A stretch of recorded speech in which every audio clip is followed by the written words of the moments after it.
How do you raise an independent child under those rules? Yeah. I mean, you have to set rules, as you Yeah. suggest, but we want somebody to grow up Right. and be independent and decisive and have integrity and self-confidence. You know, the perfect person. Yeah, exactly. Like my kids and yours, right? Of course. You know, Mine are the perfect, perfect definitely. adults, right?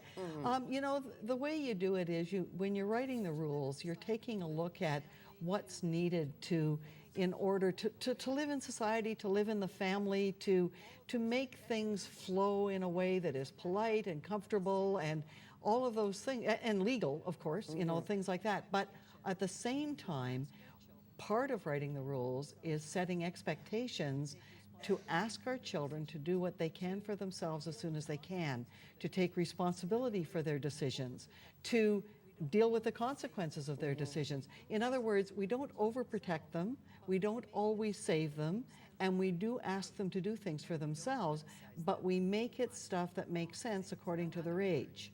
And we don't criticize them too much for the wrong things. No. In other words, if someone is 4 and wants to wear a pink shirt and a red pair of pants and some green shoes, Yes.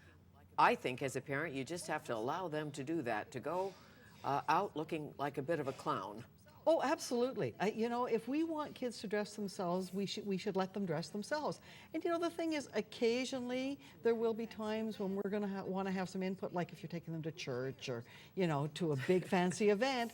But generally speaking, who cares? And trust me, there is not one person out there on the streets or in the daycare or the preschool at the elementary school who's going to look at your child and say, "Oh, Mom dressed them funny today."